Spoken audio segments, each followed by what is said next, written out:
Good morning all of you. నేను మీ సాయి కుమార్, తెలుగు రాష్ట్రాల్లో economy faculty. ఈరోజు మనం ఏపీ ఎకానమీలో భాగంగా 2020-23కు సంబంధించి ఆంధ్రప్రదేశ్ ఇండస్ట్రియల్ పాలసీని మనం డిస్కస్ చేయబోతున్నాం.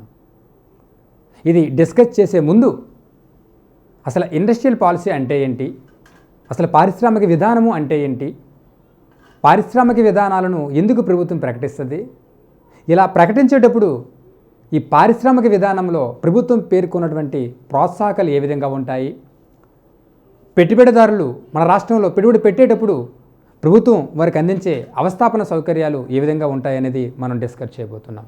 అయితే దీన్ని డిస్కస్ చేసే ముందు పారిశ్రామిక విధానము అంటే ఏంటి, పారిశ్రామిక విధానము అంటే అర్థం, పారిశ్రామిక విధానము ఇండస్ట్రియల్ పాలసీ అంటే ఏంటంటే పారిశ్రామిక రంగంలో ఉత్పత్తిని ఉత్పాదకతను పెంచి ప్రజలకి ఉపాధి అవకాశాలు కల్పించి పారిశ్రామిక రంగంలో పెట్టుబడి పెట్టే వారిని ప్రోత్సహించడానికి ప్రభుత్వం చేసే ఒక వ్యూహాత్మక ప్రయత్నమే పారిశ్రామిక విధానము అని చెప్పాలి. అయితే రాష్ట్రంలో కానీ దేశంలో కానీ పరిశ్రమలు పెట్టే వారిని ప్రోత్సహించాలంటే ప్రభుత్వం వారికి కొన్ని రకాల సదుపాయాలు కల్పించాలి, కొన్ని రకాల ప్రోత్సాహకాలు కల్పించాలి. ఉదాహరణకి ఆంధ్రప్రదేశ్ ప్రభుత్వాన్ని పరిశీలిస్తే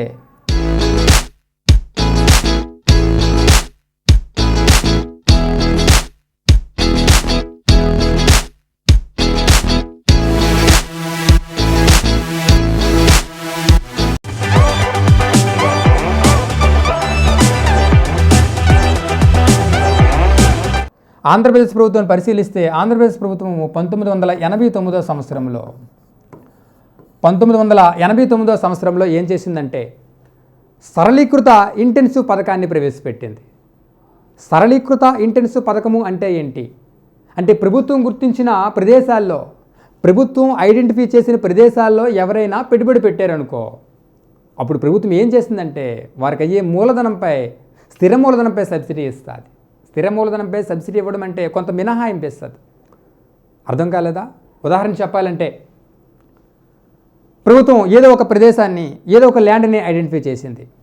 ఐడెంటిఫై చేసేటప్పుడు ఐడెంటిఫై చేసిన ప్రదేశాల్లో ఎవరైనా పెట్టుబడి పెట్టాలనుకుంటే ప్రభుత్వం ఏం చేసింది, వాళ్ళకి అయ్యే స్థిర మూలధన వ్యయంపై కొంత మినహాయింపు ఇస్తారు. మినహాయింపు ఇవ్వడము అంటే ప్రభుత్వం గుర్తించిన ప్రదేశాల్లో పరిశ్రమలు పెట్టాలంటే అందులో ఉత్పత్తి చేయాలంటే యంత్రాలు ఉండాలి, పరికరాలు ఉండాలి, ఎక్విప్మెంట్స్ ఉండాలి. వీటికి సుమారుగా నీకు ఒక 10 లక్షలు ఖర్చు అవుతుంది అనుకో. దీనికి సుమారుగా 10 లక్షలు ఖర్చు అవుతే అందులో ఒక 20% వరకు సబ్సిడీ ఇస్తారనుకో. 20% వరకు సబ్సిడీ ఇవ్వడం అంటే ముఖ్యంగా యంత్రాలు, పరికరాలు, ఎక్విప్మెంట్స్ కొనడానికి ఒక 10 లక్షలు అవుతుంది మూలధనం. దానిలో ఒక 20% సబ్సిడీ ఇస్తారు. అంటే ఒక 2 లక్షలు నువ్వు గవర్నమెంట్ తిరిగి నీకు చెల్లిస్తుంది. ఇలా రాష్ట్రంలో పెట్టుబడిదారులు పెట్టుబడి పెట్టడానికి, వారిని ప్రోత్సహించడానికి, పారిశ్రామికవేత్తలు ప్రోత్సహించడానికి 1989లోనే ఆంధ్రప్రదేశ్ రాష్ట్రం ఏం చేసిందంటే సరళీకృత ఇంటెన్సివ్ పథకాన్ని ప్రవేశపెట్టింది. ఇటువంటి సదుపాయాలు కల్పించారనుకోండి, అలాగే పెట్టుబడి పెట్టేవారికి పన్ను ప్రోత్సాహకాలు కల్పించారనుకో, జిఎస్టీ నుంచి మినహాయింపు ఇచ్చారనుకో, స్టాంప్స్ అండ్ రిజిస్ట్రేషన్ సుంకాన్ని, అంటే పెట్టుబడి పెట్టడానికి ముందుకు వచ్చేవారు భూమిని కొనుగోలు చేయాలి కదా, భూమిని కొనుగోలు చేసేటప్పుడు స్టాంప్స్ అండ్ రిజిస్ట్రేషన్ సుంకాన్ని చెల్లించాలి కదా, వాటిని కూడా 100% రీఇంబర్స్మెంట్ కల్పించారు అనుకో, పెట్టుబడి పెట్టేవారు ఖచ్చితంగా రాష్ట్రంలో పెట్టుబడి పెట్టడానికి ముందుకు వస్తారు. దీనివల్ల రాష్ట్రంలో పెట్టుబడులు పెరుగుతాయి. పెట్టుబడులు పెరిగే కొద్దీ పరిశ్రమలు పెరుగుతాయి. పరిశ్రమలు పెరిగే కొద్దీ ఉపాధి అవకాశాలు పెరుగుతాయి. ఉపాధి అవకాశాలు పెరిగే కొద్దీ ప్రజల యొక్క ఆదాయాలు పెరుగుతాయి. ప్రజల యొక్క ఆదాయాలు పెరిగే కొద్దీ వారి యొక్క కొనుగోలు శక్తి కూడా పెరుగుతుంది. వారి యొక్క కొనుగోలు శక్తి పెరిగితే ఎక్కువగా వస్తు సేవలపై ఖర్చు పెడతారు. పారిశ్రామిక రంగ వస్తువులకి మంచి డిమాండ్ కల్పిస్తారు. తద్వారా పారిశ్రామిక రంగ ఉత్పత్తి జరుగుతుంది.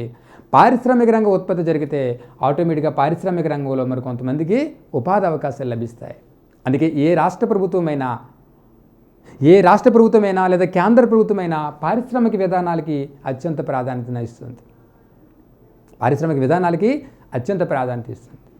ఈరోజు పారిశ్రామిక విధానాన్ని పరిశీలిస్తే ఈరోజు రాష్ట్రంలో కానీ దేశంలో కానీ పరిశ్రమల రంగం చాలా వీక్గా ఉందని చెప్పాలి. ఈరోజు దేశంలో ఎక్కువగా ఎక్కడి నుంచి వస్తున్నది, దేశంలో ఎక్కువ ఆదాయం ఎక్కడి నుంచి వస్తున్నది అంటే సేవా రంగం నుంచి వస్తున్నది. దీని తర్వాత సెకండ్ ప్లేస్ ఎవరున్నారంటే పారిశ్రామిక రంగం నుంచి వస్తున్నది ఇండియాలో.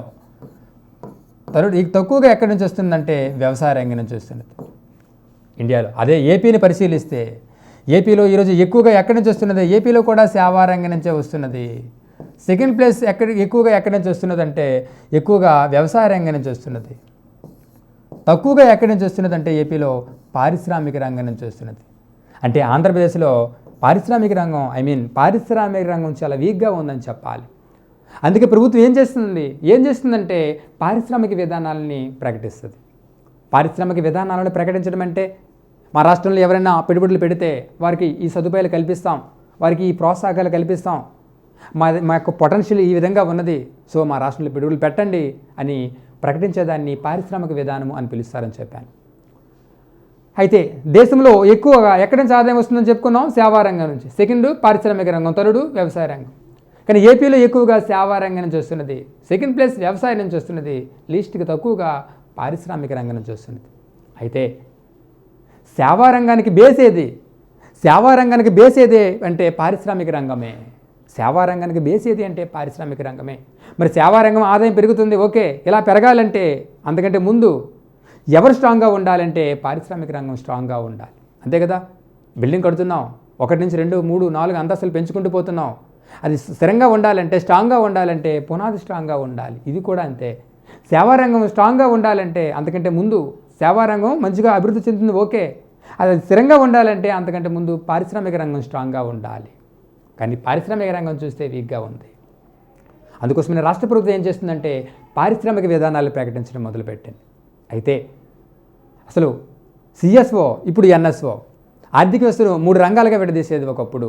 ఏంటా 3 రంగాలు అని చూస్తే ప్రాథమిక రంగమని, ద్వితీయ రంగమని, తృతీయ రంగంగా విడదీసేది ఒకప్పుడు. కానీ తరువాత కాలం నుంచి ఏం చేస్తుంది, వ్యవసాయ రంగము, పారిశ్రామిక రంగము, సేవా రంగాలుగా విడదీస్తుంది. వ్యవసాయ రంగము అంటే ఏంటి, పారిశ్రామిక రంగము అంటే ఏంటి, సేవా రంగము అంటే ఏంటి అని పరిశీలిస్తే ప్రకృతిపై ఆధారపడిన రంగాన్ని వ్యవసాయ రంగము అని పిలుస్తారు. మరి పారిశ్రామిక రంగము అంటే ఏంటి, ప్రకృతిపై ఆధారపడిన సహజ సంపదనంతటినీ ఉపయోగించి వస్తువులను తయారు చేసే రంగాన్ని పారిశ్రామిక రంగము అని పిలుస్తారు. మరి సేవా రంగము అంటే ఏంటి, ఈ 2 రంగాలకు సేవలు అందించే రంగాన్ని సేవా రంగము అని పిలుస్తారు. ఉదాహరణకి ప్రతి ఉత్పత్తి అయ్యిందండి, కాటను, వ్యవసాయ రంగానికి సంబంధించినది. ఇప్పుడు ఆ ప్రతితో వస్త్రం తయారవ్వాలి. ఎక్కడ తయారవుతుంది వస్త్రం, ఎక్కడ తయారవుతుందంటే పారిశ్రామిక రంగంలో తయారవుతుంది. మరి ఇప్పుడు ఆ వస్త్రాన్ని అమ్మడం కొనడం చేయాలి. ఆ సేవలు ఎక్కడికి సంబంధించినవి అంటే సేవా రంగానికి సంబంధించినవి. లేదా గోధుమలు ఉత్పత్తి అయ్యాయి, గోధుమలు ఎక్కడ ఉత్పత్తి అవుతాయి, ఎక్కడ ఉత్పత్తి అవుతాయి అంటే వ్యవసాయ రంగంలో. ఆ గోధుమలు ఉపయోగించి నువ్వు బిస్కెట్లు తయారు చేయాలి, ఎక్కడ, పారిశ్రామిక రంగంలో. ఇప్పుడు ఆ బిస్కెట్ని హోటల్లో కానీ రెస్టారెంట్లలో అమ్మడం చేస్తారు. ఆ సేవలు అనేవి సేవా రంగానికి సంబంధించినవి. మరి వీటిని అమ్మడం కొనడం చేయాలంటే అది ముఖ్యంగా తయారవ్వాలి కదా. మరి ఎక్కడ తయారవుతుంది, పారిశ్రామిక రంగంలో. ఇక్కడ పారిశ్రామిక రంగం స్ట్రాంగ్గా ఉండాలి, సేవా రంగం స్ట్రాంగ్గా ఉండాలి అంటే దానికి బేస్ ఏది అంటే పారిశ్రామిక రంగం స్ట్రాంగ్గా ఉండాలి. కానీ పారిశ్రామిక రంగం చూస్తే మన రాష్ట్రంలో కానీ దేశంలో కానీ వీక్గా ఉంది.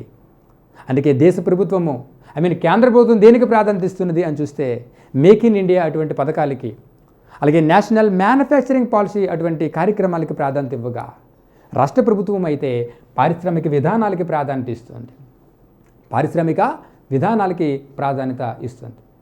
ఒకసారి రాష్ట్ర ప్రభుత్వాన్ని పరిశీలిస్తే 1992లో ఒక పారిశ్రామిక విధానాన్ని ప్రకటించారు. దీని తర్వాత 1995లో ఒక పారిశ్రామిక విధానాన్ని ప్రకటించారు. ఇది 2000 వరకు ఎగ్జిస్టెన్స్లో ఉన్నది. తర్వాత 2000లో ఒక పారిశ్రామిక విధానాన్ని ప్రకటించారు. ఇది 2005 వరకు ఎగ్జిస్టెన్స్లో ఉన్నది. తర్వాత 2005లో ఒక పారిశ్రామిక విధానాన్ని ప్రకటించారు. ఇది 2010 వరకు ఎగ్జిస్టెన్స్లో ఉన్నది. తర్వాత 2010లో ఒక పారిశ్రామిక విధానాన్ని ప్రకటించారు. ఇది 2015 వరకు ఎగ్జిస్టెన్స్లో ఉన్నది. తర్వాత 2015లో ఒక పారిశ్రామిక విధానాన్ని ప్రకటించారు. ఇది 2020 వరకు ఎగ్జిస్టెన్స్లో ఉన్నది. లేటెస్ట్గా 2020-23కు సంబంధించినటువంటి పారిశ్రామిక విధానాన్ని 2020-23 సంవత్సరానికి సంబంధించి పారిశ్రామిక విధానాన్ని పరిశ్రమల శాఖ మంత్రి మేకపాటి గౌతమ్ రెడ్డి గారు ప్రకటించారు. అయితే ఇక్కడ గమనించాల్సిన అంశం ఏంటంటే గతంలో ఏ పారిశ్రామిక విధానాన్ని పరిశీలించినా 5 సంవత్సరాల కాలానికి ఉండేది దాని పీరియడ్. కానీ ఇది చూస్తే 2020-23 వరకే, అంటే 2020 ఆగస్టు 10ని ప్రకటించారు, 2020-23 వరకే దీని యొక్క కాల పరిమితి ఉంది. అంటే మన వారి యొక్క వివరణ ఏంటంటే దీనిపైన ఈ 3 సంవత్సరాలలో ఈ పారిశ్రామిక రంగ విధానంలో వచ్చినటువంటి వైఫల్యాలను, ఈ 3 సంవత్సరాలలో పారిశ్రామిక రంగంలో వచ్చినటువంటి వైఫల్యాలను, విజయాలను దృష్టిలో పెట్టుకొని, అవసరమైతే ఈ 3 సంవత్సరాలలో పారిశ్రామిక రంగంలో వచ్చినటువంటి వైఫల్యాలను, విజయాలను సమీక్షించి తరువాత 3 సంవత్సరాల తరువాత దీన్ని ఎక్స్టెన్షన్ చేయడం కానీ లేదా రివ్యూ చేయడం కానీ చేస్తామని ప్రకటించారు. అందుకే ఇది 3 సంవత్సరాల కాలానికి దీన్ని ప్రకటించారు. అయితే పారిశ్రామిక విధానాలను ప్రకటించేటప్పుడు మన రాష్ట్రంలో పెట్టుబడిదారులను, పారిశ్రామికవేత్తలు మన రాష్ట్రంలోకి వచ్చి పెట్టుబడి పెట్టేటట్లు చేయాలంటే ప్రభుత్వం ఏం చేయాలి అంటే కొన్ని అంశాలపై దృష్టి పెట్టవలసిన అవసరం ఉంది. ఏంటి అంశాలు అని చూస్తే నెంబర్ 1, పెట్టుబడులు ఆకర్షించాలంటే ప్రభుత్వం అవస్థాపన సౌకర్యాలపై దృష్టి పెట్టాలి. ఇన్ఫ్రాస్ట్రక్చర్ ఫెసిలిటీస్పై దృష్టి పెట్టాలి. అవస్థాపన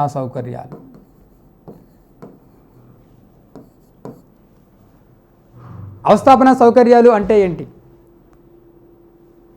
పరిశ్రమలకు అవసరమైన నీటి సదుపాయాలు కల్పించడము, లేదా విద్యుత్ సౌకర్యాలు కల్పించడము, లేదా రవాణా సౌకర్యాలు కల్పించడము, లేదా సమాచారం ఇంటర్నెట్ సదుపాయాన్ని కల్పించడము మొదలైన సౌకర్యాలని అవస్థాపన సౌకర్యాలు అని పిలుస్తారు.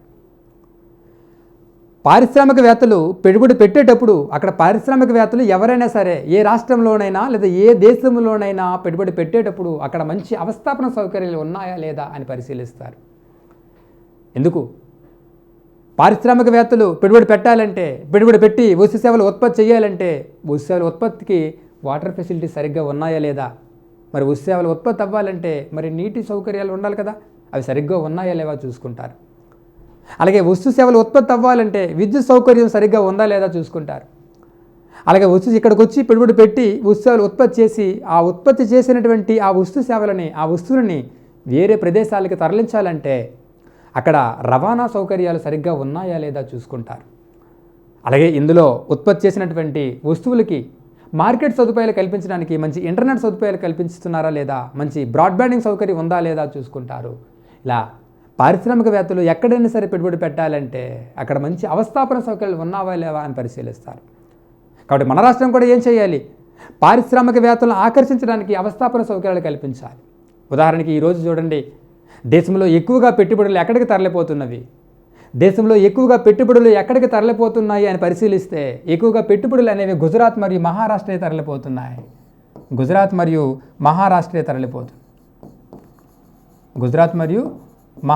తరలిపోతున్నాయి. ఏంటి రీజన్?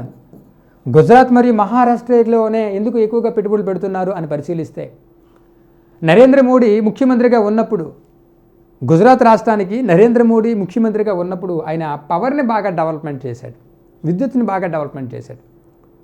పవర్ని బాగా డెవలప్మెంట్ చేయడం అంటే చిన్న చిన్న కాలువగట్ల దగ్గర కానీ రిజర్వాయర్ల దగ్గర కానీ సోలార్ పవర్ ప్లాంట్ని ఏర్పాటు చేశాడు.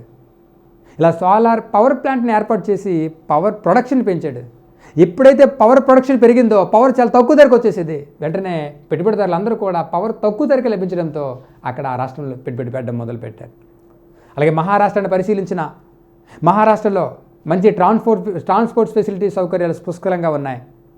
మంచి వాటర్ ఫెసిలిటీ సౌకర్యాలు చాలా పుష్కలంగా ఉన్నాయి. అందుకే ఎక్కువగా పెట్టుబడులు ఎక్కడికి తరలిపోయాయి? గుజరాత్ మరియు మహారాష్ట్రకే తరలిపోయాయి. కానీ అవస్థాపన సౌకర్యాలకు ప్రాధాన్యత ఇవ్వాల్సిన అవసరం ఎంతైనా ఉన్నది. ఒకసారి అమెరికా అధ్యక్షుడు ఏమంటాడంటే, అమెరికా అభివృద్ధి చెందడానికి కారణము రోడ్లు అభివృద్ధి చెందుటయే. రోడ్లు అభివృద్ధి చెందుట వలనే అమెరికా అభివృద్ధి చెందింది, కానీ అమెరికా అభివృద్ధి చెందుట వలన రోడ్లు అభివృద్ధి చెందలేదంటాడు ఒకసారి అమెరికా అధ్యక్షుడు. అంటే అమెరికా అభివృద్ధి చెందడానికి గల కారణం ఏంటంటే అక్కడ రోడ్లు అవస్థాపన సౌకర్యాలే అభివృద్ధి చెందుతాయి. కాబట్టి రాష్ట్ర ప్రభుత్వం కానీ కేంద్ర ప్రభుత్వం కానీ పారిశ్రామికవేత్తలు మన రాష్ట్రంలో పెట్టుబడి పెట్టాలంటే, వారిని ప్రోత్సహించాలంటే, వారిని ఆకర్షణీయులుగా చేయాలంటే అవస్థాపన సౌకర్యాలపై ఎక్కువగా దృష్టి పెట్టవలసిన అవసరం ఎంతైనా ఉన్నది. అలాగే నెంబర్ 2 ఏం చేయాలి? మంచి లా అండ్ ఆర్డర్ ఉందా లేదా చూసుకోవాలి. లా అండ్ ఆర్డర్ మన రాష్ట్రంలో పెట్టుబడిదారులు పెట్టుబడి పెట్టేటప్పుడు వారు పెట్టుబడి పెట్టేటప్పుడు వాళ్ళు పరిశీలించవలసిన ఇంకొక అంశం ఏంటంటే ఆ రాష్ట్రంలో కానీ ఆ దేశంలో కానీ లా అండ్ ఆర్డర్ సౌకర్యాలు సరిగ్గా ఉన్నాయో లేవో చూసుకుంటారు. ఉదాహరణ చెప్పాలంటే ఈరోజు ఎక్కువగా జమ్మూ కాశ్మీర్ పెట్టుబడులు పోవండి. ఈశాన్య భారతదేశంలో ఎవరు పెట్టుబడి పెట్టరు. ఎందుకు పెట్టరంటే అక్కడ ఎప్పుడు కూడా లా అండ్ ఆర్డర్ సరిగ్గా ఉండదు. నిత్యం జరుగుతూ ఉంటాయి, నిత్యం దాడులు జరుగుతూ ఉంటాయి. ఎక్కడ? జమ్మూ కాశ్మీర్లో. ఈశాన్య రాష్ట్రాలు పరిశీలిస్తే ఈశాన్య రాష్ట్రాలు అనేవి ముఖ్యంగా అంతర్జాతీయ సరిహద్దును కలిగి ఉంటాయి కాబట్టి అక్కడ కూడా పెట్టుబడి పెట్టడానికి ఎవరు ముందుకు రారు. సో అక్కడ కూడా అవస్థాపన సౌకర్యాలు తక్కువగా ఉంటాయి, లా అండ్ ఆర్డర్ సౌకర్యాలు సరిగ్గా ఉండవు. అక్కడ పెట్టుబడిదారులు అక్కడ ఎక్కువగా పెట్టుబడి పెట్టారు. అక్కడ పెట్టుబడి పెట్టాలంటే ఏం చేయాలంటే రాష్ట్రంలో మంచి లా అండ్ ఆర్డర్ సౌకర్యాలు కల్పించాలి. అంటే ఎక్కువగా అల్లర్లు జరగకుండా, ఎక్కువ దాడులు జరగకుండా శాంతియుత వాతావరణం కలిగి ఉండాలి. అప్పుడే పెట్టుబడిదారులు ముందుకు వస్తారు పెట్టుబడి పెట్టడానికి. లా అండ్ ఆర్డర్ ఉండాలి. అలాగే పెట్టుబడిదారులు మన రాష్ట్రంలో కానీ మన దేశంలో కానీ పెట్టుబడి పెట్టాలంటే వారికి సంబంధించిన ఫిస్కల్ ఇంటెన్సివ్స్ కల్పించాలి.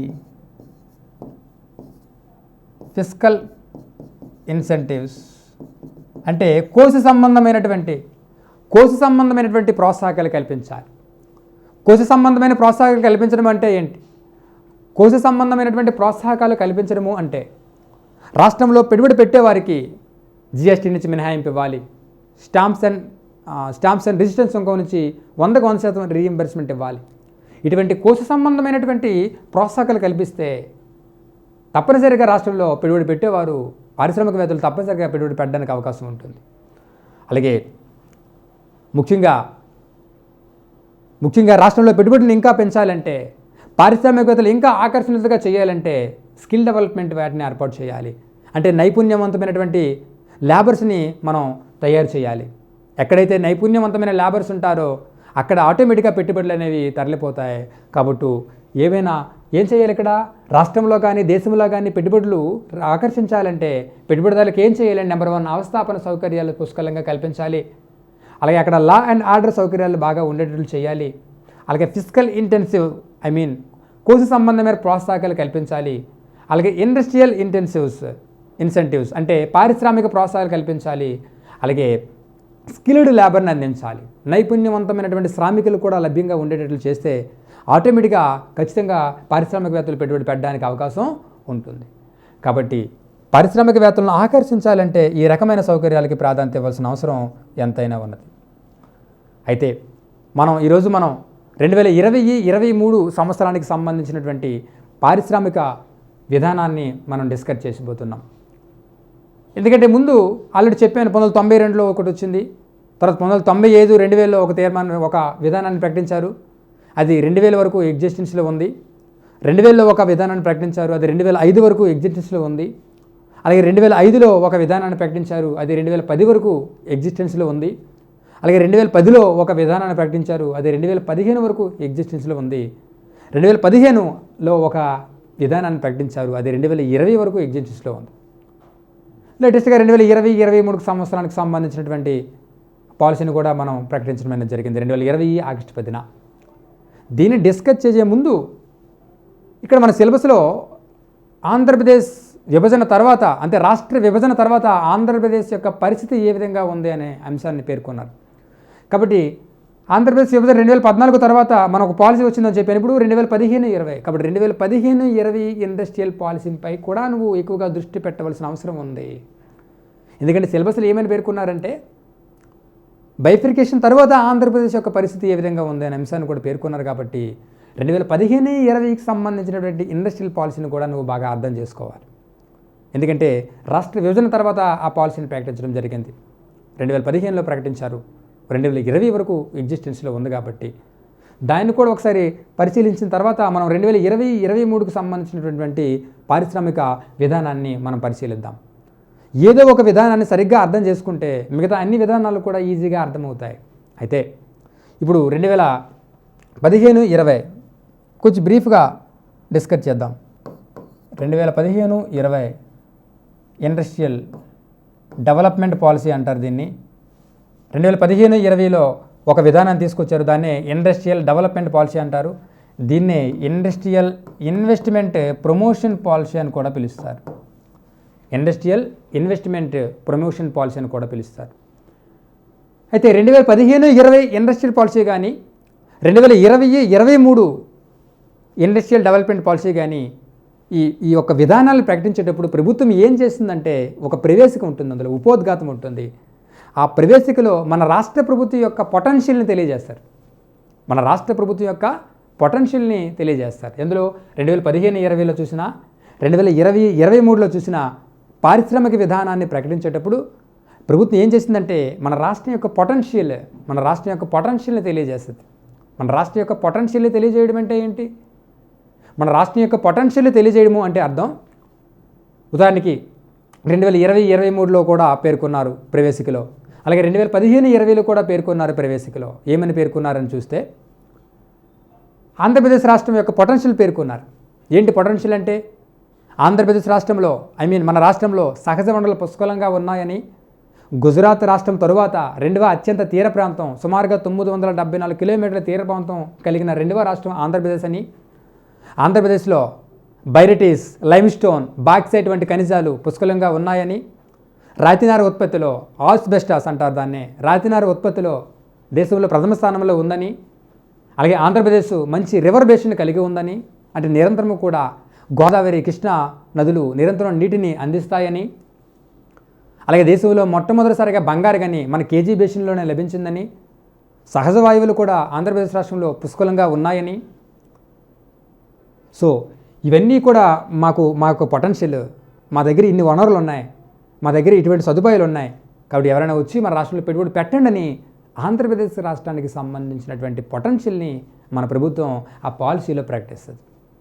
దీంతో పెట్టుబడిదారులందరూ ఏం ఆలోచిస్తారు? ఓకే, ఈ రాష్ట్రంలో పెట్టుబడి పెట్టాలంటే ఓకే, మంచి రివర్ బేసిన్ ఉంది, మంచి మినరల్ ఫెసిలిటీస్, మంచి ఖనిజ సంపద ఉంది, కాబట్టి రాష్ట్రంలో పెట్టుబడి పెట్టడానికి ముందుకు వస్తారు. అందుకే పాలసీని ప్రకటించేటప్పుడు ప్రభుత్వాలు ఏం చేస్తాయంటే ఆ రాష్ట్రానికి సంబంధించినటువంటి పొటెన్షియల్ని తెలియజేస్తాయి. పొటెన్షియల్ని తెలియజేస్తే ఆటోమేటిక్గా పెట్టుబడి పెట్టేవాడు ముందుకు వస్తాడు. అర్థమవుతుందండి?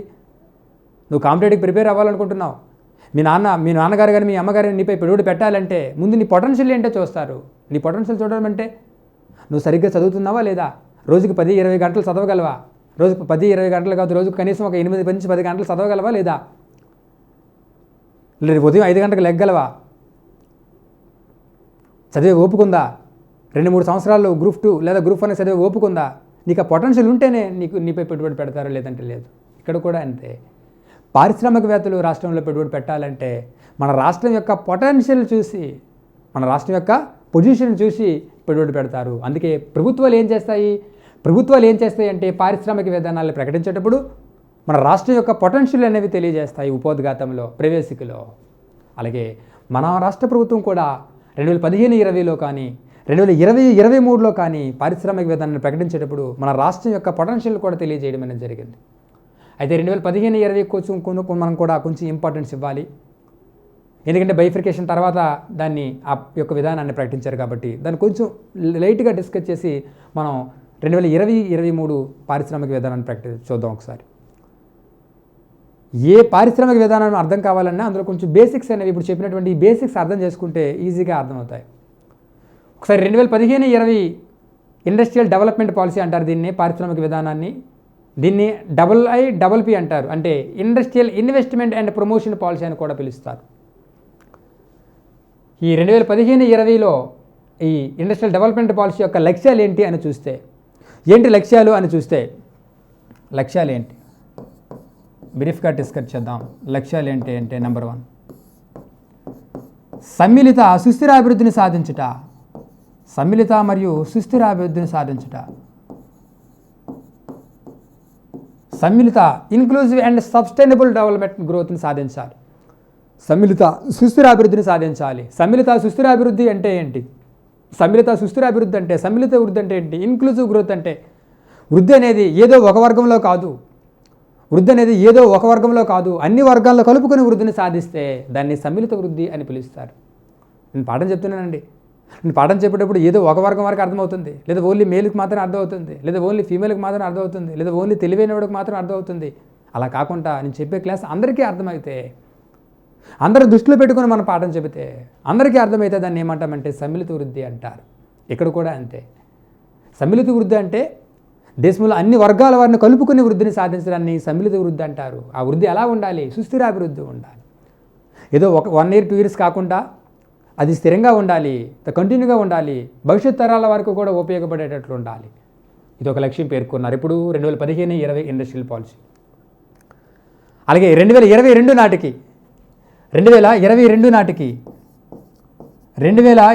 నాటికి పెట్టుబడుల్లో మొదటి 3 రాష్ట్రాలలో, దేశంలో పెట్టుబడుల్లో మొదటి 3 రాష్ట్రాల్లో మన రాష్ట్రాన్ని తయారు చేయాలి, మన రాష్ట్రాన్ని నిలబెట్టాలనేది కూడా ఇందులో ఒక లక్ష్యంగా పేర్కొన్నారు. అలాగే 2013-14లో జిఎస్డిపిలో మ్యానుఫ్యాక్చరింగ్ రంగం వాటా ఎంత ఉంది? 2013-14లో జిఎస్డిపిలో మ్యానుఫ్యాక్చరింగ్ రంగం యొక్క వాటా అంటే తయారీ రంగం యొక్క వాటా 9.5% ఉన్నది. దీన్ని 2020 నాటికి ఎంతకు పెంచాలి? దీన్ని 2020 నాటికి ఎంతకు పెంచాలి? దీన్ని 2020 నాటికి ఎంతకు పెంచాలి అంటే 15% పెంచాలి. దీన్ని 15% పెంచాలన్నారు.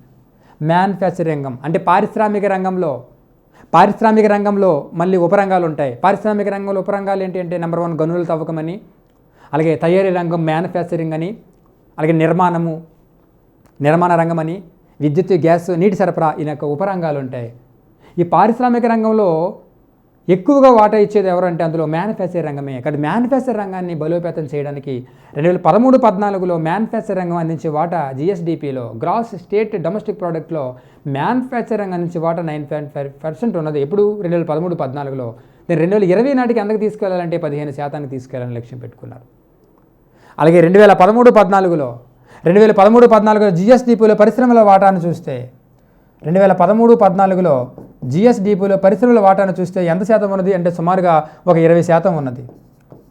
20% ఉన్నది. దీన్ని 2020 నాటికి ఎంతకు తీసుకెళ్లాలంటే 25%కి తీసుకువెళ్లాలనేది లక్ష్యంగా పెట్టుకున్నారు. 2020 నాటికి ఎంత శాతానికి తీసుకువెళ్లాలంటే 25%కి తీసుకువెళ్లాలని లక్ష్యంగా పెట్టుకున్నారు. అలాగే 2029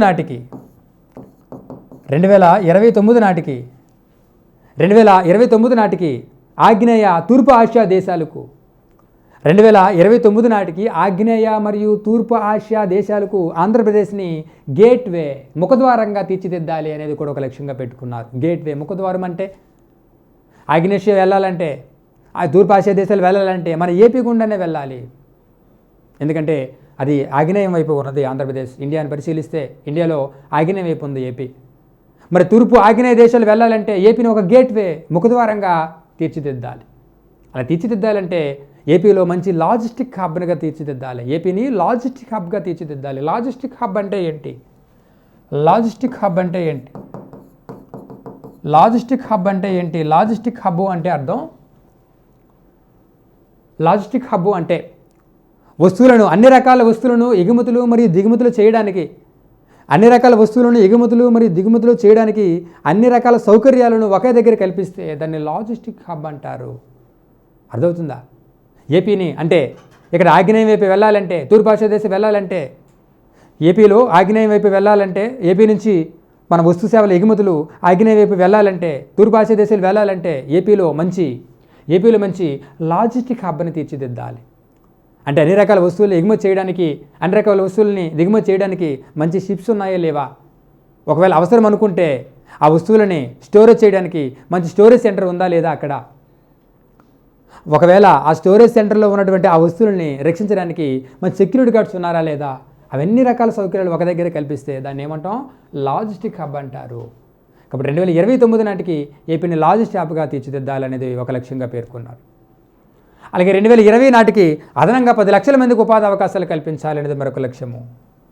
2020 నాటికి అదనంగా 10 లక్షల మందికి ఉపాధి అవకాశాలు కల్పించాలి. పారిశ్రామిక రంగంలో 2020 నాటికి అదనంగా 10 లక్షల మందికి ఉపాధి అవకాశాలు కల్పించాలనేది కూడా మరొక లక్ష్యంగా పేర్కొన్నారు. అలాగే 2020 నాటికి 2 లక్షల పెట్టుబడులు ఆకర్షించాలి. 2020 నాటికి 2 లక్షల పెట్టుబడులు ఆకర్షించాలనేది కూడా మరొక లక్ష్యంగా పేర్కొన్నారు. ఇందులో 2015-20కి సంబంధించినటువంటి పారిశ్రామిక డెవలప్మెంట్, ఇండస్ట్రియల్ డెవలప్మెంట్ పాలసీ. ఇది వేరే చోట మళ్ళీ వస్తుంది, దానికోసం మనం డిస్కస్ చేద్దాం. ఇప్పుడు మనం 2020-23కు సంబంధించినటువంటి పారిశ్రామిక విధానాన్ని మనం డిస్కస్ చేయాలి.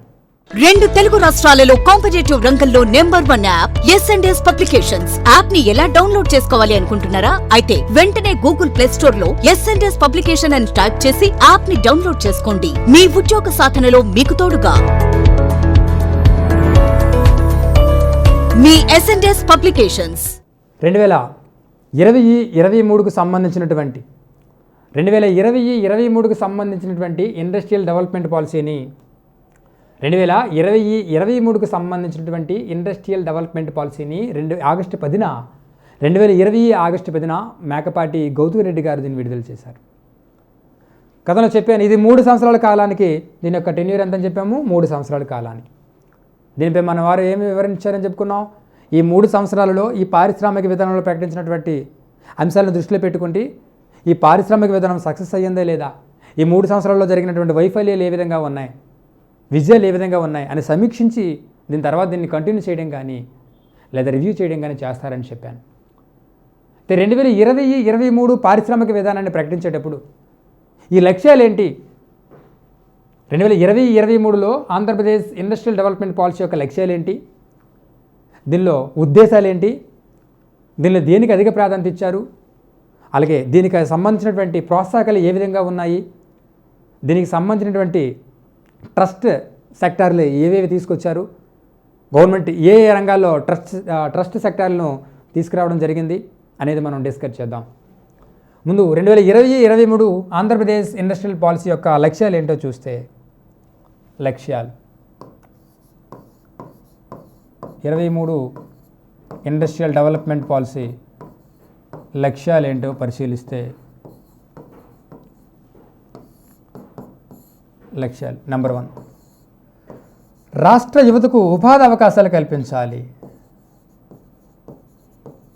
రాష్ట్ర యువతకు ఉపాధి అవకాశాలు కల్పించాలి.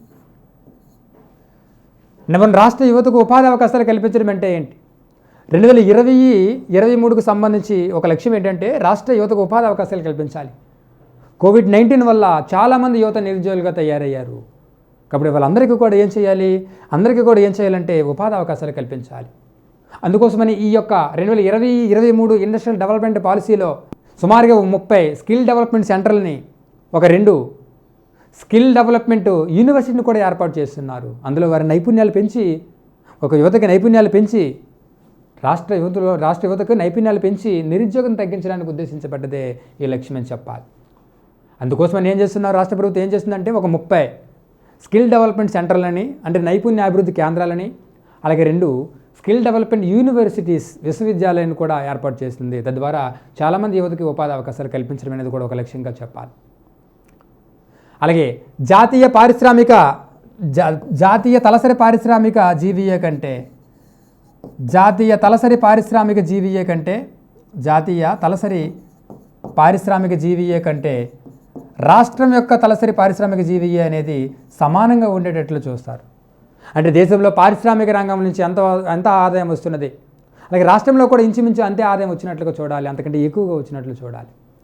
అంటే రాష్ట్రంలో జాతీయ తలసరి జీవీఏ పారిశ్రామిక రంగంలో జాతీయ తలసరి జీవీఏను రాష్ట్రంలో రాష్ట్ర తలసరి పారిశ్రామిక జీవీతో అనుసంధానం చేస్తారు. అలాగే 3వ లక్ష్యం ఏంటని చూస్తే, 3వ లక్ష్యం ఏంటి అని పరిశీలిస్తే, 3వ లక్ష్యం ఏంటంటే ప్రాంతీయ అభివృద్ధి, ప్రాంతీయ సమాన అభివృద్ధి లేదా ప్రాంతీయ అసమానతలు తగ్గించాలి. ప్రాంతీయ సమాన అభివృద్ధికి ప్రాధాన్యత ఇచ్చారు. ప్రాంతీయ సమాన అభివృద్ధి అంటే ఏంటి? ఇప్పుడు రాష్ట్రంలో పెట్టుబడులు అనేవి ఓన్లీ రాష్ట్రంలో చూడండి ఒకసారి, రాష్ట్రంలో పెట్టుబడులు అనేవి, పరిశ్రమలు అనేవి ఎక్కువగా ఎక్కడ విశాఖపట్నంలో లేదా మధ్యాంధ్రలో ఉన్నాయి. అంతేకాని రాయలసీమలో కానీ శ్రీకాకుళం, విజయనగరం కూడా లేవు. ఇక్కడ అభివృద్ధి అంటే ఓన్లీ ఏదో ఒక ప్రాంతమే కాదు, అన్ని ప్రాంతాలను దృష్టిలో పెట్టుకుని అభివృద్ధి సాధించాలి. రాయలసీమలోను, అలాగే ఉత్తరాంధ్రలో విశాఖపట్నం ఆల్రెడీ డెవలప్డ్, అలాగే శ్రీకాకుళం, విజయనగరం కూడా పారిశ్రామిక రంగంగా డెవలప్మెంట్ చేయాలని, అలాగే మిగతా ప్రాంతాలను కూడా అన్ని ప్రాంతాలను దృష్టిలో పెట్టుకుని పరిశ్రమలు అభివృద్ధి చేయాలని, పెట్టుబడులు పెంచాలని, తద్వారా ప్రాంతీయ అసమానతలు తగ్గించాలనేది కూడా ఇందులో లక్ష్యంగా పేర్కొనడం అనేది జరిగింది. అలాగే పర్యావరణ సహిత సుస్థిర అభివృద్ధిని సాధించాలి. నెంబర్ 4 ఏంటి? పర్యావరణ సహిత సుస్థిర అభివృద్ధిని సాధించాలి.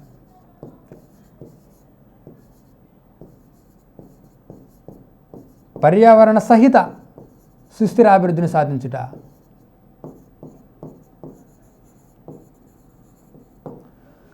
పర్యావరణ సహిత సుస్థిర అభివృద్ధి అంటే ఏంటి?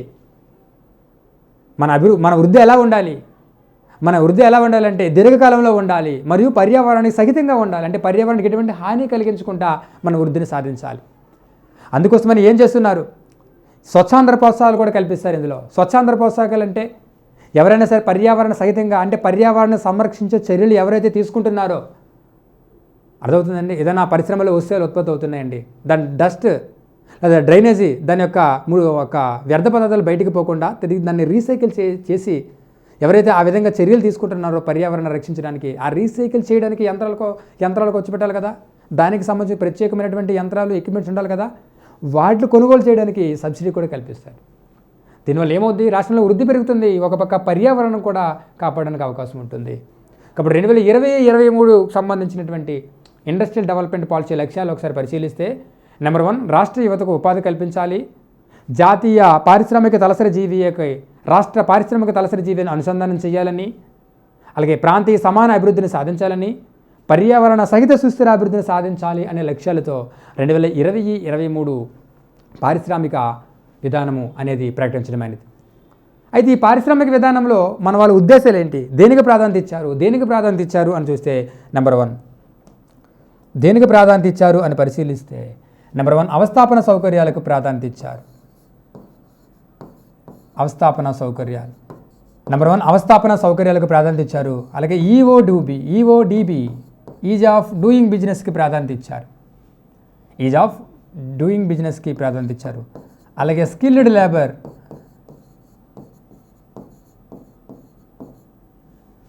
లేబర్కి ప్రాధాన్యత ఇవ్వడం అనేది జరిగింది. అలాగే ఇందులో చిన్న మార్పు, ల్యాండ్ బ్యాంక్ సంబంధించినటువంటి భూ బ్యాంక్ సంబంధించినటువంటి చిన్న మార్పును కూడా తీసుకొచ్చారు. అదేంటో డిస్కస్ చేద్దాం. ల్యాండ్ బ్యాంక్ సంబంధించినటువంటి చిన్న మార్పును కూడా తీసుకొచ్చారు, భూ బ్యాంక్ సంబంధించినటువంటి. అలాగే స్పెషల్ ఇన్సెంటివ్స్ అంటే ప్రత్యేక వర్గాల వారికి సంబంధించినటువంటి ప్రోత్సాహకాల కోసం కూడా ఇందులో పేర్కొన్నారు. అలాగే ఫిస్కల్ ఇన్సెంటివ్స్, అలాగే ఇందులో ముఖ్యంగా వైఎస్ఆర్ ఏపీ1 ఇదేంటో డిస్కస్ చేద్దాం. ఈ వైఎస్ఆర్ ఏపీ1కి అధిక ప్రాధాన్యత ఇచ్చారు. అదేంటో చేసుకునే ముందు ఈ యొక్క ఉద్దేశాలు పరిశీలిస్తే, 2020-23 పారిశ్రామిక విధానంలో అవస్థాపన సౌకర్యాలకు అధిక ప్రాధాన్యత ఇచ్చారు. 2015-20తో పోలిస్తే 2020-23లో ప్రోత్సాహకాలు అయితే తగ్గాయి. మనం డిస్కస్ చేస్తాం నెక్స్ట్ క్లాస్లో.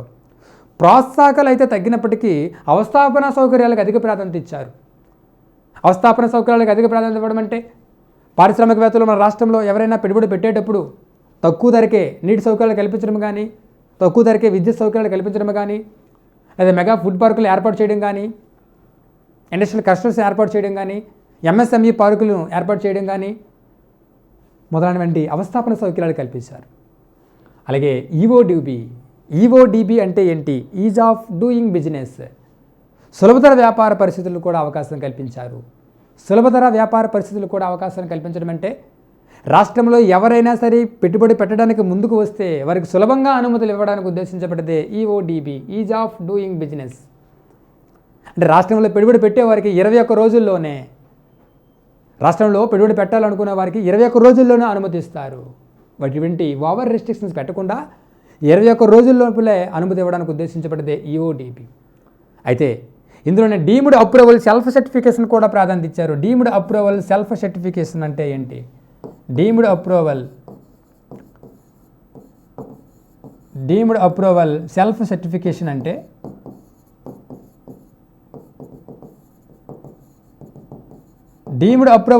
సర్టిఫికేషన్ అంటే ఏంటి? డీమ్డ్ అప్రూవల్ సెల్ఫ్ సర్టిఫికేషన్ అంటే యాక్చువల్గా 21 రోజుల్లోనే అనుమతులు పొందాలి.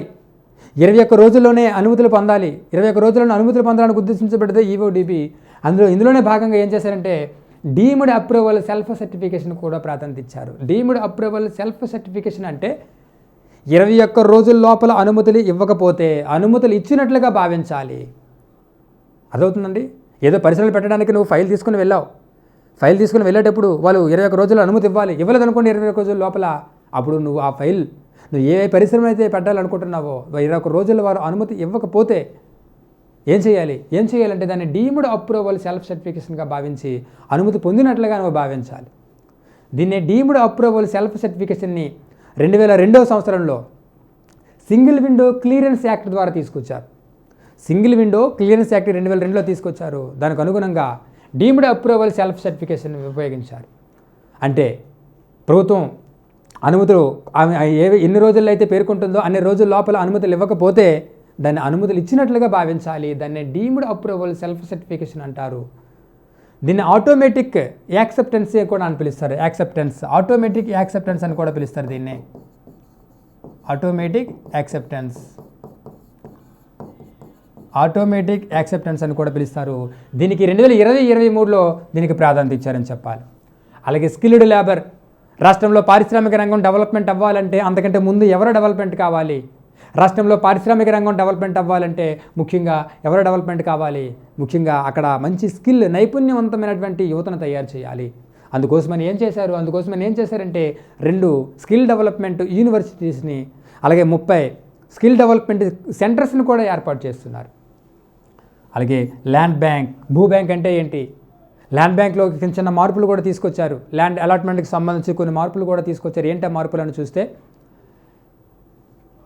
గతంలో ప్రభుత్వం ల్యాండ్ని సేకరించి ఎవరికి ఇస్తుంది? ఏపీఐఏసీకి ఇస్తుంది. ఆంధ్రప్రదేశ్ ఇండస్ట్రియల్ ఇన్ఫ్రాస్ట్రక్చర్ కార్పొరేషన్ ఉంటుంది. మన 1973లో ఏర్పడింది. వేరే చోట వస్తుంది, డిస్కస్ చేద్దాం. ప్రభుత్వం ల్యాండ్ బ్యాంక్ ద్వారా కొంత భూమిని సేకరించి ఏపీఐఏసీకి ఇస్తుంది. ఇప్పుడు ఏపీఐఏసీ ఏం చేస్తుందంటే ఆ భూమిని ఎవరైతే యాక్చువల్గా భూమిని ఎవరు సేకరిస్తారు? పరిశ్రమలు మరియు వాణిజ్య శాఖ వారు సేకరిస్తారు. ఈ పరిశ్రమలు మరియు వాణిజ్య శాఖ వారు సేకరించి ఆ భూమిని ఏపీఐఏసీ వారికి ఇస్తారు. ఏపీఐఏసీ ఏం చేస్తుంది? రాష్ట్రంలో ఎవరైనా పరిశ్రమలు పెట్టడానికి భూమిని కొనాలనుకున్నా లేదా లీజుకి తీసుకోవాలనుకున్నా వారికి భూమిని లీజుకని ఇస్తుంది, లేక అమ్మేస్తుంది. ఎవరంటారు? ఏపీఐఏసీ అందులో కీలక పాత్ర పోషిస్తుంది. అయితే గతంలో 2015-20 పాలసీస్లో ఏ విధంగా ఉండేది, ఇప్పుడు ఏ విధంగా ఉండేది అని పరిశీలిస్తే, గతంలో 33 సంవత్సరాల నుంచి 99 సంవత్సరాల వరకు లీజుకి ఇచ్చేవారు. అమ్మేవారు కాదు. ఎవరికి అమ్మేవారు? ఎవరికి మాత్రమే ఆ భూమిని అమ్మేవారంటే పెద్ద పెద్ద మెగా పరిశ్రమలు పెట్టేవారికి, అంటే 100 కోట్ల కంటే ఎక్కువగా పెట్టుబడులు పెట్టేవారికి, 100 కోట్ల కంటే ఎక్కువగా పెట్టుబడి పెట్టేవారికి, అలాగే ఫలన కాలము అంటే గెస్టేషన్ పీరియడ్, ఫలన కాలము 5 సంవత్సరాల కంటే ఎక్కువ ఉన్నా, లేదా గ్రామీణ ప్రాంతంలో పరిశ్రమలు పెట్టేవారిని ప్రోత్సహించడానికి కోసం అని చెప్పి వారికి మాత్రమే ఆ భూమిని అమ్మేసేది ఏపీఐఏసీ. మిగతా వారికి లీజుకి ఇచ్చేది, వారికి మాత్రమే అమ్మేసేది. ఫలన కాలం అంటే ఏంటి? గెస్టేషన్ పీరియడ్ అంటే ఏంటంటే, ఏదైనా ఒక పరిశ్రమ శంకుస్థాపన చేసిన నుండి వస్తువు ఆ పరిశ్రమలో మా ప్రొడక్షన్ అనేది బయటకు వచ్చేటప్పుడు మధ్య ఉన్న కాలాన్ని మనం గెస్టేషన్ పీరియడ్ అంటారు. ఉదాహరణకి విశాఖపట్నం స్టీల్ ప్లాంట్ చూడండి. విశాఖపట్నం స్టీల్ ప్లాంట్ 1971లో శంకుస్థాపన జరిగింది. కానీ అందులో వస్తువులు ఉత్పత్తి చేయడం మాత్రం 1992లో వస్తువులు ఉత్పత్తి చేశారు. అంటే 1971 నుంచి 1992 మధ్య ఉన్న కాలాన్ని ఏమంటాం మనం? గెస్టేషన్ పీరియడ్ అంటారు. అంటే ఏదైనా ఒక పరిశ్రమ శంకుస్థాపన చేసిన నుండి అందులో ఆ పరిశ్రమ నుంచి ప్రోడక్ట్ బయటకు వచ్చే వరకు మధ్య ఉన్న కాలాన్ని ఏమంటారంటే గెస్టేషన్ పీరియడ్ అంటారు. ఎప్పుడు అమ్ముతుంది? ఫలన కాలం 5 సంవత్సరాల కంటే ఎక్కువ ఉన్నప్పుడు అమ్ముతుంది. అలాగే గ్రామీణ ప్రాంతంలో ఎవరైనా పెట్టుబడులు పెట్టేవారిని ప్రోత్సహించడానికి ఈ 3 సంవత్సరాలు మాత్రమే అమ్ముతుంది, మిగతా వారికి లీజుకి ఇస్తుంది. కానీ ఇప్పుడు ఏం పేర్కొన్నారంటే, ఈ 2020-23లో పారిశ్రామిక విధానాలు ఏమేమి పేర్కొన్నారంటే, ఇక్కడ 33 సంవత్సరాల వాళ్ళకి లీజుకి ఇస్తారు. అవసరం అనుకుంటే 10 సంవత్సరాల తర్వాత సమర్థవంతంగా నిర్వహిస్తే ఆ లీజుకి తీసుకున్న ఆ భూమిని తిరిగి అమ్ముకోవచ్చు. వాళ్ళు కొనుక్కోవడానికి అవకాశం కూడా ఇచ్చారు. అందుకే దాన్ని లీజ్ కమ్ బై మోడల్ అని పిలుస్తారు. లీజ్ కమ్ BUY బై మోడల్కి ప్రాధాన్యత ఇచ్చారు. అంటే ఒకప్పుడు ఓన్లీ లీజుకే అమ్మేవారు కాదు. ఎవరికి అమ్మేవారంటే ఆల్రెడీ చెప్పాను. ఇప్పుడు లీజ్ కమ్ బై మోడల్ 33 సంవత్సరాలు లీజు తీసుకోవచ్చు. ఈ 33 సంవత్సరాలు లీజుకి తీసుకున్న తర్వాత 10 సంవత్సరాల తరువాత నువ్వు దాన్ని సమర్థవంతంగా ఉపయోగిస్తే మంచి లాభాలు వస్తే తర్వాత నువ్వేం చేయొచ్చు? దాన్ని తిరిగి ఆ లీజుకి తీసుకుని వాటిని కొనుగోలు చేయడానికి అవకాశం కల్పించారు. దాన్ని లీజ్ కమ్ బై మోడల్ అంటారు. యాజ్ స్పెషల్ ఇన్విటీస్ వైఎస్ఆర్ జగనన్న బడుగు వికాసం ద్వారా స్పెషల్ ఇన్విటీస్ అంటే ప్రత్యేక వారి ఎస్సీ ఎస్టీలకు కూడా కొన్ని ప్రోత్సాహకాలు కల్పించారు. అలాగే ఫిస్కల్ ఇన్సెంటివ్స్ అంటే కోసి సంబంధమైన ప్రోత్సాహాలు కూడా ఇందులో కల్పించారు. ఏవో మన లాస్ట్ క్లాస్లో డిస్కస్ చేద్దాం. అలాగే వైఎస్ఆర్ ఏపీ1కి అధిక ప్రాధాన్యత ఇచ్చారు. వైఎస్ఆర్ ఏపీ1 అంటే ఏంటి? వైఎస్ఆర్ ఏపీ వన్ అంటే a multi facilitated and business enablement centre, అంటే పారిశ్రామికవేత్తలకు అవసరమైన అన్ని రకాల సౌకర్యాలను ఒకే దగ్గర కల్పించడం కోసము, ముఖ్యంగా 10 రకాల సౌకర్యాలు ఒకే దగ్గర కల్పించడం కోసం ఉద్దేశించబడ్డదే వైఎస్ఆర్ ఏపీ1. ఇందులో పారిశ్రామికవేత్తలకు 10 సౌకర్యాలు ఒకే దగ్గర కల్పిస్తారు. ఇందులో 1 by 1 చూస్తే, number 1 entrepreneurship facilitation cell. Entrepreneurship facilitation cell దేనికి సంబంధించినది? ఎంటర్‌ప్రెన్యూర్‌షిప్ ఫెసిలిటేషన్ సెల్ దేనికి సంబంధించినదంటే, ఎవరైనా కొత్తగా వ్యవస్థాపకులు పెట్టుబడి పెట్టడానికి ముందుకు వస్తే వారికి అవసరమైన ఫెసిలిటేషన్, వారికి అవసరమైనటువంటి వ్యవస్థాపన సౌకర్యాలు కల్పించడం కోసం ఉద్దేశించబడ్డదే. వారికి అనుమతులు పొందడానికి సరిగ్గా సక్రమంగా అనుమతులు పొందుతున్నాయా లేదా, వారికి వ్యవస్థాపన సౌకర్యాలు కల్పించబడుతున్నాయా లేదా అని తెలియడానికి ఎంటర్‌ప్రెన్యూర్‌షిప్ ఫెసిలిటేషన్ సెల్ కూడా పేర్కొన్నారు. అలాగే మార్కెట్ రీసెర్చ్ సెల్ అంటే ఏంటి? మార్కెట్లో ఎక్కువగా ఏ రకమైన వస్తువుకి డిమాండ్ ఉంది, ప్రజలు ఎక్కువగా ఏ రకమైన వస్తువుని కొనుగోలు చేసుకుంటున్నారు అనే విషయాన్ని పారిశ్రామికవేత్తలకు ఎప్పటికప్పుడు తెలియజేయడం కోసం మార్కెట్ రీసెర్చ్ సెల్ కూడా పేర్కొన్నారు. అలాగే మార్కెటింగ్ అండ్ బ్రాండింగ్ సెల్ అంటే పారిశ్రామికవేత్తలు ఉత్పత్తి చేసినటువంటి వస్తువులకి బ్రాండింగ్ సౌకర్యాలు కల్పిస్తారు. అంటే స్థానికంగా, అంతర్జాతీయంగా వారు తయారు చేసిన వస్తువులకి మంచి డిమాండ్ సృష్టిస్తారు. మంచి బ్రాండింగ్ సృష్టించడానికి ఉద్దేశించబడ్డదే మార్కెటింగ్ అండ్ బ్రాండింగ్ సెల్. అలాగే సేల్స్ సపోర్ట్ సెల్ దేనికి సంబంధించింది? ఉత్పత్తి చేసిన వాటిని అమ్ముకోలేక నష్టాల పాలవుతున్నటువంటి పారిశ్రామికవేత్తలు ఎవరైతే ఉన్నారో వారు ఏం చేయాలి? ఇప్పుడు వారిని ఏం చేయాలంటే, ప్రభుత్వం ఏం చేస్తుంది? ఉత్పత్తి చేసి వాటిని అమ్ముకోలేక నష్టాల పాలవుతున్నటువంటి పారిశ్రామికవేత్తలను, ఆ వస్తువులను ఎవరైతే కొనుగోలు చేస్తారో ఆ కొనుగోలు చేసే వారికి అనుసంధానం చేయడానికి ఉద్దేశించబడ్డదే ఈ సేల్స్ సపోర్ట్ సెల్. అలాగే స్కీమ్ సపోర్ట్ సెల్ అంటే కేంద్ర ప్రభుత్వంలో కానీ రాష్ట్ర ప్రభుత్వం ద్వారా కానీ ఈ పారిశ్రామికవేత్తలకు ఎటువంటి పథకాలు అది లభ్యమవుతున్నాయి, ఆ పథకాల ద్వారా వారికి మద్దతు కల్పించడం కోసం స్కీమ్స్ సపోర్ట్ సెల్ కూడా ఉంది. ఉదాహరణకు వైఎస్ఆర్ నవోదయ పథకం ఉందండి. ఎంఎస్ఎంఈ వారిని ఆదుకోవడానికి, ఎంఎస్ఎంఈ వారికి మద్దతు కల్పించడానికి, ఆర్థిక సాయం అందించడానికి ఉద్దేశించబడ్డదే వైఎస్ఆర్ నవోదయం స్కీమ్. అలాగే వైఎస్ఆర్ జగనన్న బడుగు వికాసం అందండి. ఎస్సీ ఎస్టీలకు సంబంధించి ప్రత్యేకమైనటువంటి ప్రోత్సాహాలు అందించడానికి ఇటువంటి పథకాలు ఏవైనా ఉంటే ఈ పారిశ్రామికవేత్తలకు సంబంధించి కేంద్ర రాష్ట్ర పథకాల్లో సపోర్ట్ ఇవ్వడానికి ఉద్దేశించబడ్డ సెల్లే స్కీమ్ సపోర్ట్ సెల్. అలాగే ఎంఎస్ఎంఈ రివిటలైజేషన్ సెల్ అంటే ఏంటి? ఈరోజు మన రాష్ట్రంలో కూడా దేశంలో కానీ ఎక్కువగా నష్టాల పాల్గొన్నటువంటి పరిశ్రమలు ఏవి అని చూస్తే ఎంఎస్ఎంఈ మరియు చిన్న తరహా పరిశ్రమలే. వీటి నష్టాల పాలవుతున్నాయి, వీటిని ఆదుకోవాలని, వాటికి ఆర్థిక సహాయం అందించాలని, వాటిని ఒత్తిడి నుంచి గురి కాకుండా వారికి సదుపాయాలు కల్పించడానికి ఉద్దేశించబడ్డ సెల్లే ఎంఎస్ఎంఈ రివిటలైజేషన్ సెల్. అలాగే బిజినెస్ ఎనాబుల్మెంట్ సెల్ దేనికి సంబంధించిందంటే, పారిశ్రామికవేత్తలు అనుమతులు పొందేటప్పుడు వారికి ఎదురయ్యే సమస్యల నుంచి సామర్థ్యాన్ని పెంచేందుకు ఉద్దేశించబడ్డదే బిజినెస్ ఎనాబుల్మెంట్ సెల్. అలాగే ఇన్వెస్టర్ రీసెర్చ్ అవుట్ సెల్ దేనికి సంబంధించినది? రీచ్ అవుట్ సెల్ దేనికి సంబంధించిందంటే, అంటే రాష్ట్రంలో పెట్టుబడిదారులు ఎక్కువగా ఎక్కడున్నారు, వాళ్ళ యొక్క డిమాండ్లు ఏంటి, వాళ్ళ యొక్క ఆసక్తులు ఏంటి, వాళ్ళు మన రాష్ట్రంలో పెట్టుబడి పెట్టాలంటే మనం వారికి ఎటువంటి సౌకర్యాలు కల్పించాలి అనే ఉద్దేశంతో తీసుకొచ్చిన సెల్లే ఇన్వెస్టర్ రీచ్ అవుట్ సెల్. అలాగే ఇన్సెంటివ్ మేనేజ్మెంట్ సెల్ అంటే మన రాష్ట్రంలో పెట్టుబడి పెట్టాలంటే వారికి ఎటువంటి ప్రోత్సాహకాలు కల్పించాలి, వారికి ఎటువంటి పన్ను ప్రోత్సాహాలు ఏ విధంగా కల్పించాలి, పారిశ్రామిక ప్రోత్సాహకాలు ఏ విధంగా కల్పించాలి అని తెలియజేసేదే ఇన్సెంటివ్ మేనేజ్మెంట్ సెల్. అలాగే స్పెషల్ కేటగిరీ సెల్ అంటే ఏంటి? ప్రత్యేక కేటగిరీకి చెందినటువంటి ఎస్సీ కానీ ఎస్టీ కానీ ఇటువంటి వారికి సంబంధించిన ప్రోత్సాహకాలు ఏంటి తెలియజేయడం కోసం అని చెప్పి వారిని కూడా వ్యవస్థాపనలో నైపుణ్యం కల్పించడానికి, వాళ్ళు కూడా ఎస్సీ ఎస్టీలో కూడా ఎక్కువగా పారిశ్రామికవేత్తలు తీర్చిదిద్దాలి అనే ఉద్దేశంతో స్పెషల్ కేటగిరీ సెల్ కూడా తీసుకొచ్చారు. ఇది వైఎస్ఆర్ ఏపీ1 అంటే పారిశ్రామికవేత్తలకు అవసరమైనటువంటి అన్ని సౌకర్యాలు కూడా, ముఖ్యంగా 10 రకాల సౌకర్యాలు కూడా ఒకే దగ్గర కల్పించడానికి ఉద్దేశించబడ్డది. అలాగే సింగిల్ డెస్క్ పోర్టల్ కూడా ప్రాధాన్యత ఇచ్చారు. ఎస్డిపి సింగిల్ డెస్క్ పోర్టల్ అంటే అనుమతులన్నీ ఒకే దగ్గర కల్పించడానికి కోసం కూడా ప్రాధాన్యత ఇవ్వడం అనేది జరిగింది. ఇది 2020-23కు సంబంధించినటువంటి మేజర్ ఇంపార్టెంట్ పాయింట్స్. ఇందులో ఇది చెప్పడానికి మనకు 2-3 గంటలు పడుతుంది. మిగతా అన్ని అంశాలు కూడా ఉన్నాయి. మనం నెక్స్ట్ క్లాస్లో మిగతా అంశాలు డిస్కస్ చేద్దాం. Okay, thank you.